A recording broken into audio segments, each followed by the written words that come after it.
Welcome back to another deep dive. We love to explore modern Indian history, and this one's especially for our UPSC aspirants and really anyone fascinated by this So period. it really is a fascinating period. It is. Yeah. Remember our last deep dive? We touched on the early stages of the independence movement, but today we're going even deeper, Absolutely. specifically into a turning point that's often overshadowed. Yeah. It's Jinnah's Direct Action Day. Mm. Why is it so crucial? Well, think of it as this catalyst that drastically shifted the political landscape and ultimately contributed to the creation of Pakistan. Yeah. So we're going to be using excerpts from M18.pdf. Okay. It's fascinating, honestly. It is a really fascinating document, I have to say. Yeah. Gives you some real insights. Yeah, and it's interesting because this one event, while significant, often gets lost right amidst the larger milestones Right. of the independence struggle. Yeah. And for those of you studying for the UPSC, understanding these pivotal moments, these often overlooked turning points, is absolutely crucial for both GS1. Yeah. And your overall understanding of modern India. Absolutely. So let's set the stage. Okay. Think back to pre-independence India, specifically 1946. Right. The atmosphere was incredibly tense, Oh, yeah. particularly between the Indian National Congress and the All India Muslim League. Yeah. We know the basic outline, but what was it really like back then? Well, M18.pdf paints this really vivid picture Yeah. of growing discontent within the Muslim League. They felt increasingly marginalized, like their interests were being sidelined Right. in the Congress's vision of an independent India. And this is where Muhammad Ali Jinnah steps in, right? Yeah. The charismatic leader of the Muslim League, Absolutely. fiercely advocating for Muslim interests. Yes, and his role is complex. Yeah. It wasn't simply a case of him being pro-partition from the outset. Okay. I think if we look closely at the source, we see how Jinnah's stance kind of evolved, Yeah. shaped by the political realities and the anxieties within the Muslim community. So it wasn't just a straightforward good versus bad narrative. No, not at all. Okay, so both the Congress and the Muslim League, they were grappling with these legitimate concerns and anxieties Right. about what an independent India would mean for their communities. Yeah. It was a clash of ideologies and deep-seated fears about the future. Okay, so let's get to the heart of it. Okay. Jinnah's direct action resolution. This is where things get really interesting. Yeah. What exactly did it call for? And how did it reflect the growing sentiment within the Muslim League Right. that partition was the only way forward? Well, the resolution was, in many ways, a declaration of intent. Okay. It aimed to assert the political rights of Muslims in British India, demanding greater influence for the Muslim League Right. in the decision-making process. And most significantly, it advocated for the creation of separate Muslim-majority regions. Mhm. This wasn't just about shared governance anymore. Right. It was about carving out a distinct space for Muslims within the Indian subcontinent. So did this resolution just come out of nowhere? Was it a sudden shift? Or had this idea of separate Muslim majority regions been brewing for a while? The seeds were definitely sown before the resolution, Okay. but this document solidified the idea, turning it from a whisper into a roar. Right. It formalized the Muslim League's commitment to securing a separate homeland for Muslims, even if it meant dividing the nation. And the term direct action, that's pretty powerful language. It is. Was this a calculated escalation of tactics, a move born out of frustration, or perhaps a combination of both? That's a question historians continue to debate. Yeah. But it's clear that the word direct signaled a departure from the Muslim League's previous approaches. Negotiation and political maneuvering were taking a backseat to a more assertive Right. and unfortunately confrontational stance. Which ultimately culminated in the call for Direct Action Day on August 16th, 1946. Right. What was the intended purpose of this day, and how did it play out in reality? On the surface, Yeah. Direct Action Day aimed to demonstrate the collective power of India's Muslims. Okay. It was meant to be a nationwide mobilization showcasing their unity and determination to secure their rights and their vision for the future. But as we know, things took a tragic turn. They did. The day descended into widespread communal violence. Yeah. Particularly in Calcutta, Right. resulting in a devastating loss of life and property. Right. This raises a critical question. Yeah. Was the violence a direct consequence of the resolution's call for action? Right. Or were there other underlying factors at play? This is where historical analysis gets tricky. Unraveling cause and effect in such complex situations requires careful examination of multiple perspectives. Yeah. And a deep understanding of the social and political dynamics of that era. Was the violence directly instigated by the resolution itself? Or was it a consequence of existing tensions that were already simmering beneath the surface, waiting for a spark? These are questions we'll continue to explore. Yeah, it's a crucial question and one that historians still kind of grapple with. Yeah. Did the call for direct action in itself incite the violence, or was it more like a match thrown onto a pile of tinder, Right. ready to ignite? Yeah, mi18.pdf hints at some pre-existing tensions, right?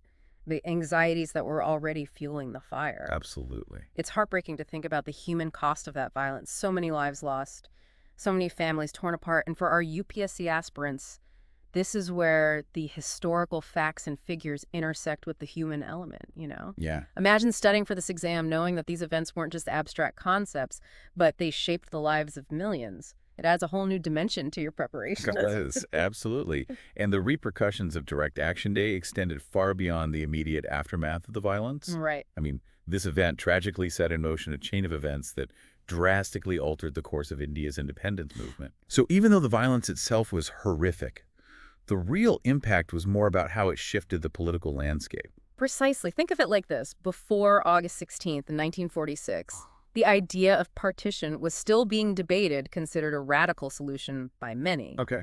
But the events of that day, the sheer scale of the violence, it instilled a profound sense of fear and insecurity among both Hindus and Muslims. It's almost like the violence made partition seem like the only viable option, the only way to prevent further bloodshed. Exactly. And the Muslim League, in the aftermath of Direct Action Day, they saw their support swell, many Muslims fearing for their safety and their future. Right. They rallied behind the call for a separate nation. It's a tragic irony, isn't it? Yeah. A day meant to assert Muslim rights ended up reinforcing the very divisions they feared. And it intensified the pressure on the British, who were already in the process of relinquishing control. Oh, absolutely. They were faced with an increasingly volatile situation. Right. And suddenly, partition started to seem like the least chaotic path to independence. If you look at it from their perspective, imagine trying to manage a peaceful transition. Right. Amidst escalating communal violence. The source material m18.pdf highlights how British officials grappled with this challenge. Yeah. Partition, which might have seemed unthinkable before, became the seemingly inevitable solution. So in a sense, Jinnah, through Direct Action Day, achieved his goal of putting partition front and center. Yeah. But at a horrific cost. At a terrible cost. It begs the question, did he anticipate this outcome, or did the situation spiral out of control? It's difficult to say definitively what Jinnah foresaw. However, the source material does suggest that he understood the potential for unrest. Okay. Whether he fully grasped the scale of the violence is debatable. And the legacy of this decision, of this one day, continues to shape the Indian subcontinent even today. Without a doubt, the creation of India and Pakistan, two nations born out of partition, fundamentally reshaped the geopolitical landscape of South Asia. Right. And it led to mass displacement, lasting tensions, and a series of conflicts that continue to impact the region. It's a stark reminder that history isn't just a collection of dates and events. It's a living narrative with consequences that reverberate through generations. And for our UPSC aspirants, this understanding is crucial. Absolutely. When you study Direct Action Day, you're not just memorizing facts, you're delving into the complexities of nation building, the challenges of communal harmony, and the long-term implications of political decisions. Right. It's a microcosm of the broader themes that shape modern India and the world at large. This deep dive has been incredibly insightful. It has been. Shedding light on a crucial event that's often overshadowed. But before we wrap up, I'm curious what stands out to you, the listener, about Direct Action Day. What are your takeaways from this exploration? I think what fascinates me is how a single event intended as a show of force could become such a pivotal turning point in history. It underscores how even the most carefully laid plans can have unintended consequences. That's a great point, and it raises another intriguing question. What if things had unfolded differently? What if the violence hadn't erupted? Could India and Pakistan have found a different path toward independence, perhaps one marked by unity rather than division? Yeah, it's a tantalizing thought, isn't it?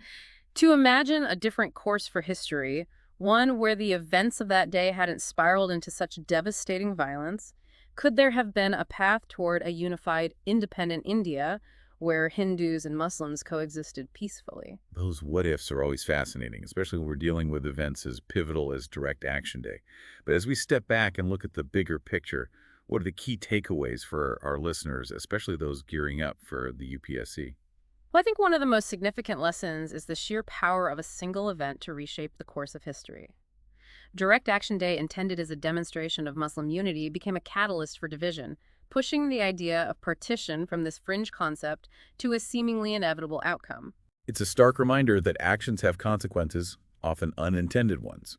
And for those studying history, especially for the UPSC, it highlights the need to look beyond the surface narrative to understand the complex interplay of factors that drive historical change. Exactly. When you're analyzing historical events, you can't just memorize dates and names. You have to delve deeper, understanding the social, political, and economic forces at play, the motivations of key players, and the often unpredictable ripple effects of their decisions. Direct Action Day also underscores the importance of leadership, both its potential and its pitfalls. Jinnah's call for action, while rooted in the legitimate concerns of the Muslim community, ultimately led to devastating consequences. It raises questions about the responsibility of leaders to anticipate the potential repercussions of their actions, especially in volatile situations. Absolutely. And on the flip side, it also highlights the need for effective leadership to bridge divides, foster dialogue, and build consensus. If we look back at that period, could things have been different if leaders from both the Congress and the Muslim League had found a way to address each other's concerns more constructively? It's a hypothetical question, but one worth pondering. As we wrap up this deep dive, I want to leave our listeners with a thought. The legacy of Direct Action Day lives on not just in the political reality of the Indian subcontinent, but in the lessons it offers for the present and the future. We can learn from the mistakes of the past, understanding the fragility of peace and the importance of fostering understanding and respect across communities.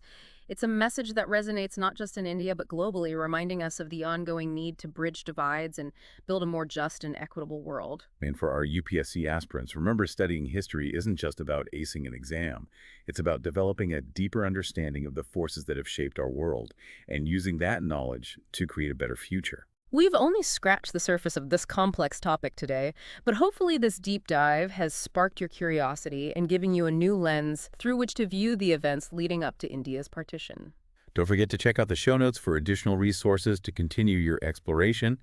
And if you've enjoyed this deep dive into Jinnah's Direct Action Day, be sure to like, subscribe, and stay tuned for more insightful journeys into the past. We'll see you next time.